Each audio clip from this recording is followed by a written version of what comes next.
Ayan, isang magandang araw sa atin lahat, mga kababayan, mga kadides, mga kasulid VMR.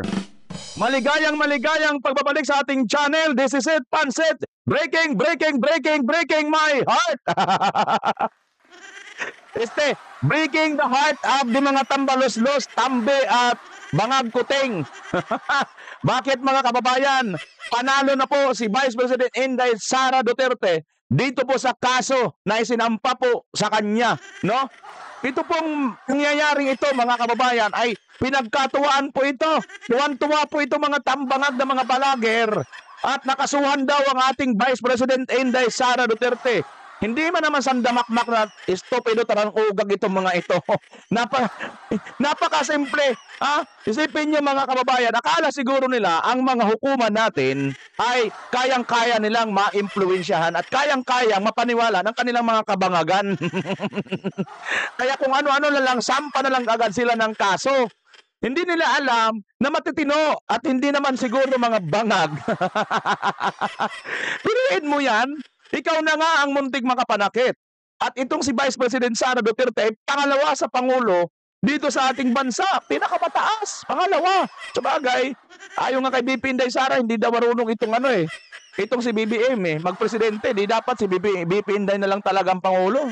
Sabagay, mas malaki naman ang boto ni BP Inday, di ba? 32 million versus ilang million ba kay Ilan lang bang loyalist doon? Alam ko na. Ilang po ng bilang ng loyalist doon at ang ang bilang noon ay talo pa yon ni dating pangalawang Pangulong Leni Robredo dahil talo siya noon, di ba?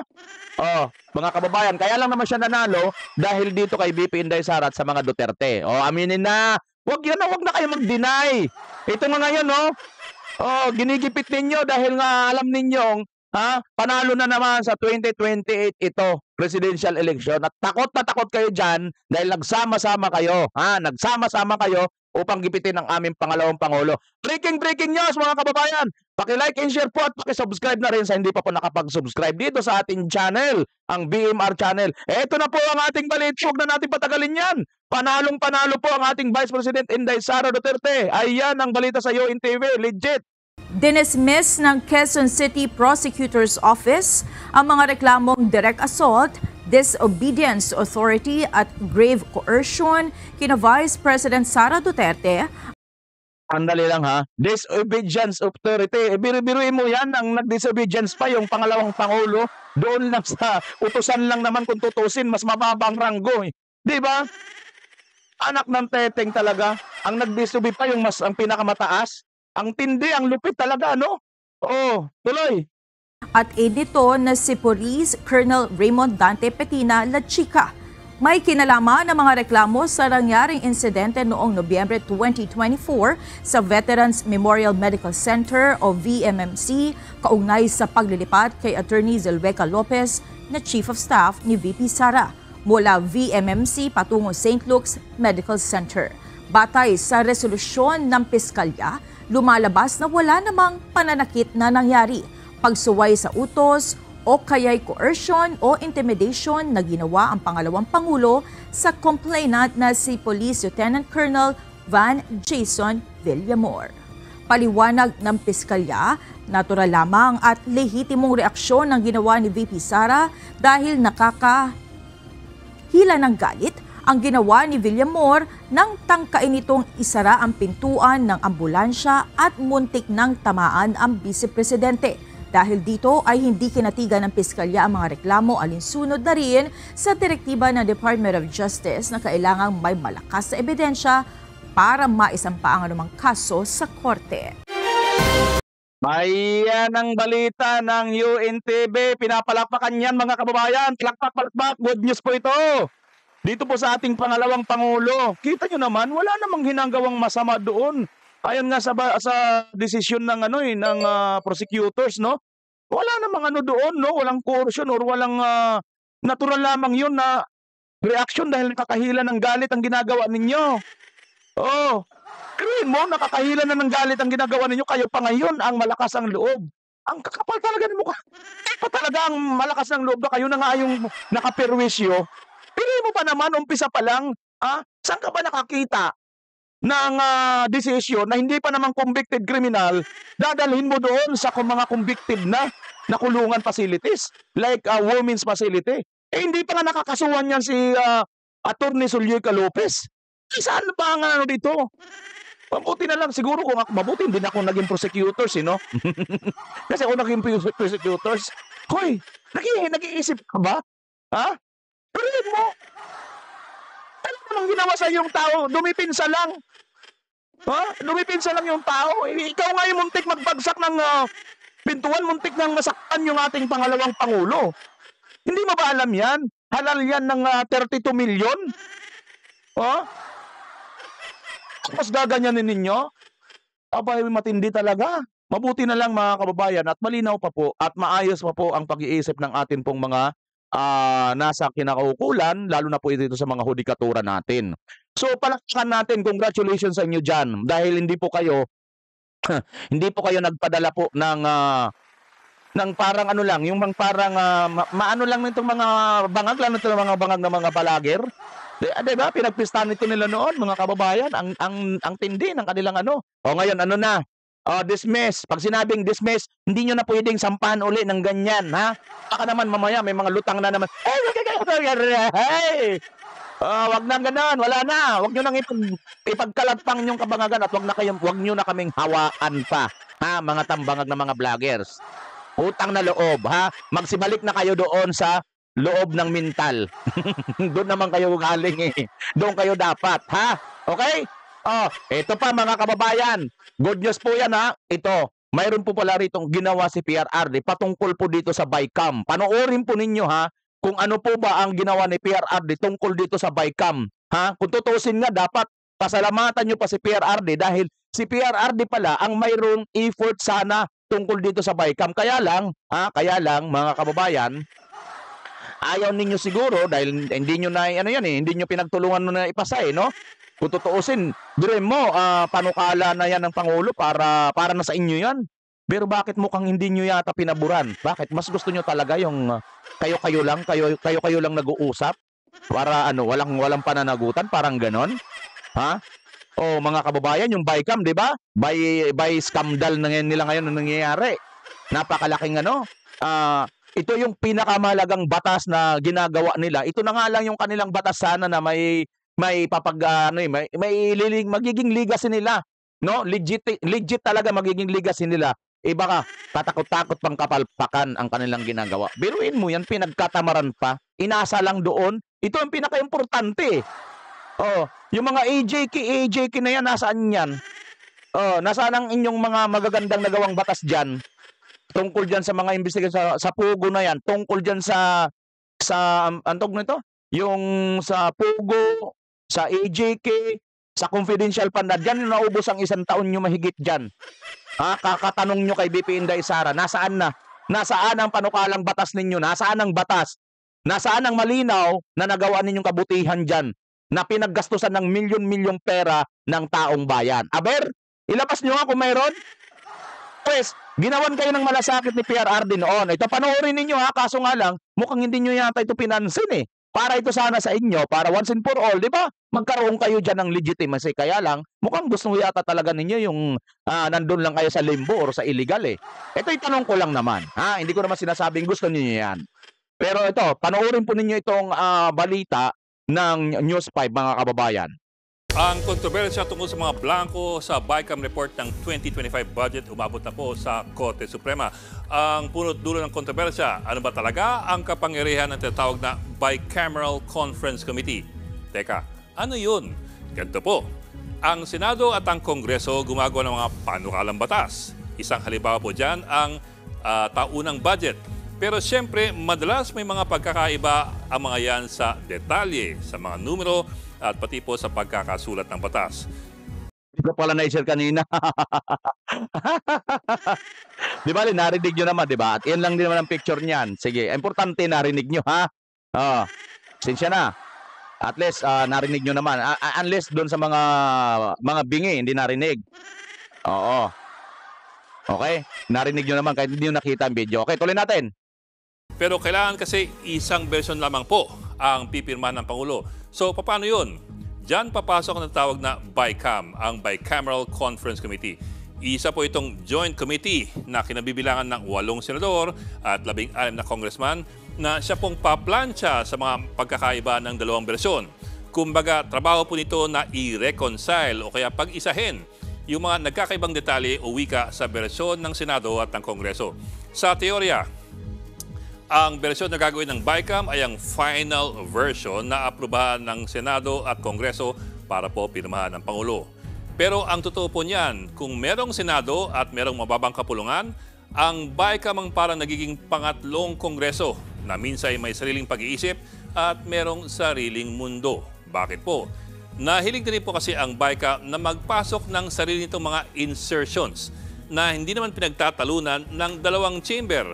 Isang malaking halimbawa po riyan ang ating national budget ng 2025.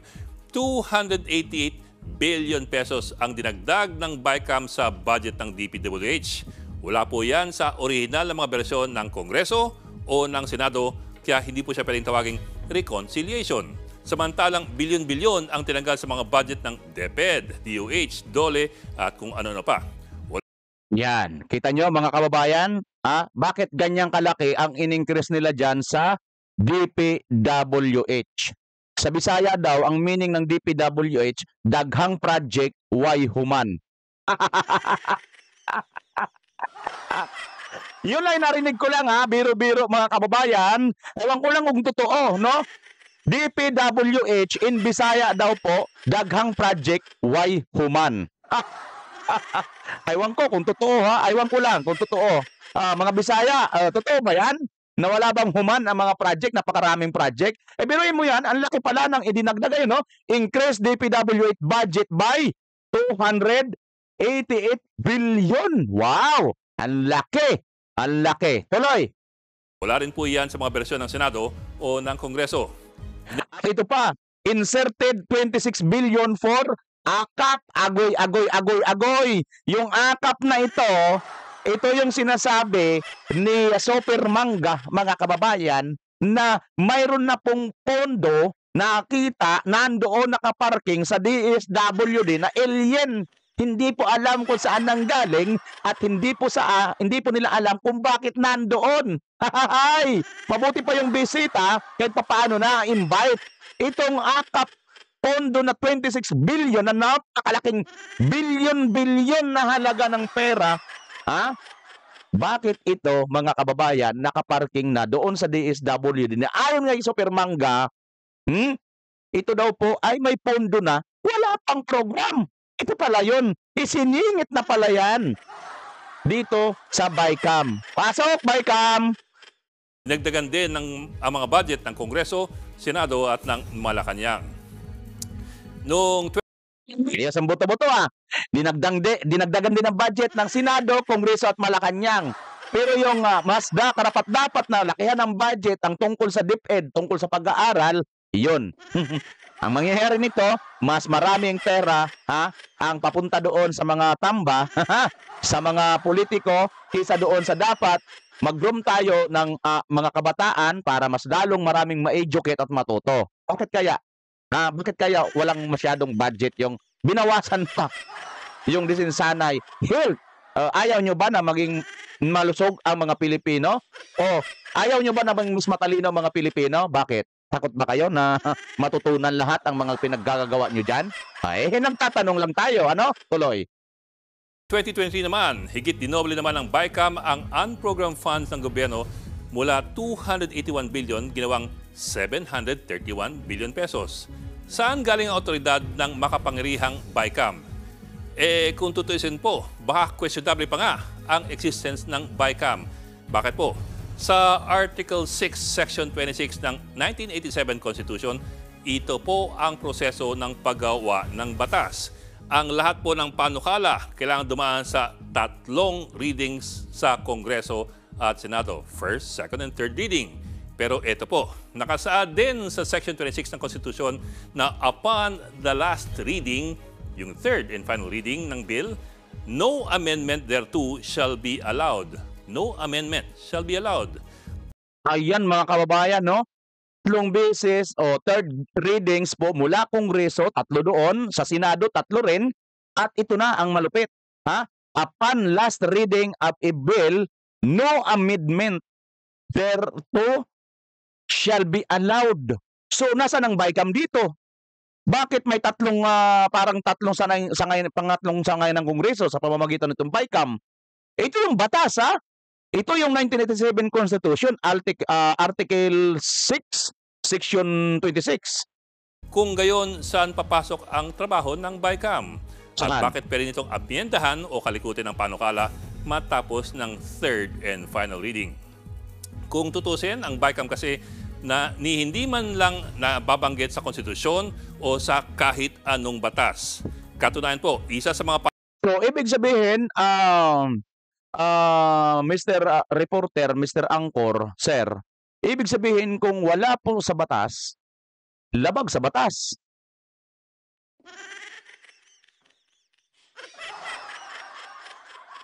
Tama mga kababayan, hindi. Kung hindi po nakasulat, illegal. Tama, correct.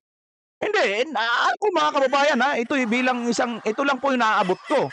Kasi yung batas, lahat natin nakasulat. Saan? 1987 Constitution. Every time na lahat ng ipapasa nating batas, ano ba yung GAA? Itong budget na to, di ba batas ito? Bakit mayroong BICAM na wala naman pala sa batas?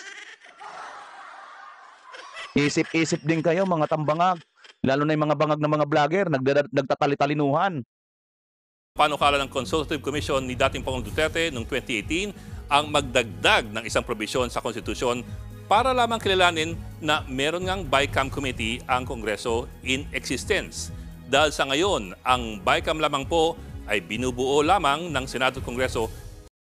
Ayan mga kababayan, no? Ito pala ang matinding ginawa ni PRRD noon.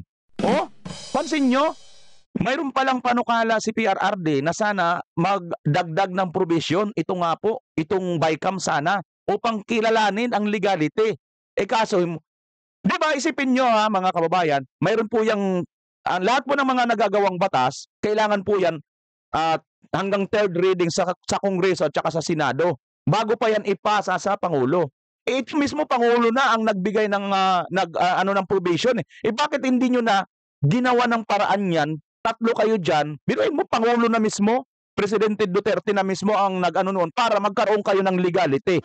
Bakit ayaw ninyo ng legality?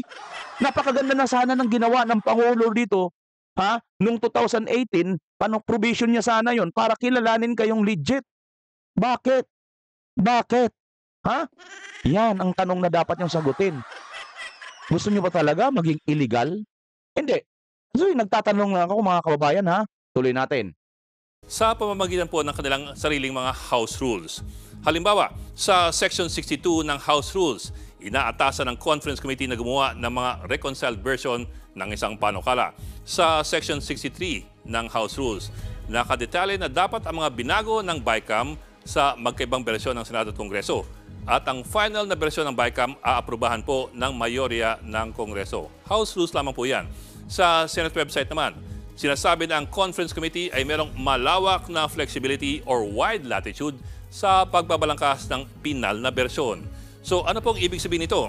Walang batas o patakaran na gumagabay sa Bicameral Conference Committee maliban sa kung anumang mga patakaran na gusto po ng Senado at ng Kongreso. Mga internal. Ayan mga kababayan, ha? Wala pong batas itong BICAM na ito. Alien po ito, hindi po ito credible. Pero bakit siya yung makapangyarihan? Isipin nyo yan. Ha? Isipin nyo yan, nakakapag-insert siya ng bilyon-bilyon. Wala naman pala siya sa batas. Teka. Aba, Supreme Court. Mukhang kailangan nyo na rito, aksyonan nito. Oo. Sa bagay, andyan, umaksyon na si Congressman Ong at saka si Attorney Vic Rodriguez, ang future senator, di ba? Nag-file na yata sila sa Supreme Court. Rules kasi yung mga ito. Dahil nga, ang lahat po ng mga ito ay internal arrangement lamang ng Kongreso. At dahil internal lamang ang lahat ng ito, kung anong gusto ng Kongreso, yun din ang kanyang ginagawa. Mga kapatid, Sa madalat sabi mga kababayan, kung ano lang po ang kanilang naisipan, yun na ay batas. Dahil nga po sila ay mambabatas, ay mambabatas, kung ano lang pumasok sa kanilang kukote, teka, kailangan natin ito mag-i-eleksyon na. Ha? Akap, kailangan natin yan. 5,000 pesos makakatanggap ka. Visit ka. Kitang-kita na ang ginagawa ninyong kalukuhan. Ayan no, bycam illegal. Maliwanag pa sa sikat ng araw, illegal ang bycam na yan. Bakit? Wala sa batas Di ba ang ginagawa ninyo ay GAA? Di ba yung GAA ay batas? Narinig ko nga yung isa sa inyo dyan nangatwiran ng sinasabi ni Congressman Marcoleta na ang ating ginagawa dito ay dapat mayroon tayong tinatawag na in aid of legislation. Meaning to say, mayroon na tayong panukalang batas or mayroon na tayong batas na kinakailangan na lang natin ng mga resource person. Kaya natin ipinapatawag itong mga taong ito. This time, kamukha niya si BP Inday Sara. Tungkol nga dyan para ma-resolve itong ginagawa nating batas ngayon. Abay, sumagot ba naman ang ibang mga kongressman? Kaya nga, di ba, batas itong GAA? Ito yung kanilang inaano. Batas pala itong GAA na ito. Pero bakit mayroong bycam na wala naman sa batas? Isipin nyo nga ito, mga kababayan, kung gaano po tayo niluloko nitong kongreso na ito ngayon. Nag-i-insert ng katakot-takot na mga bilyon-bilyon na pera ng bayan. Saan nila dinadala ito? Yung isa nandoon sa DPWH na ang sinasabi, ang project, flood control project na hindi makita kung nasaan. Sa dinami-dami ng pinagbalaki ni BBM na 5,500, lahat naman ng buong Pilipinas binabaha. Nasaan doon yung ano mo na yan? Flood control mo na yan. Bakit dyan mo linagay yung pera? Parang naniniwala na ako, na totoo ang kasabihan, totoo ang meaning doon sa Bisaya, na ang meaning daw po ng DPWH, daghang project, why human.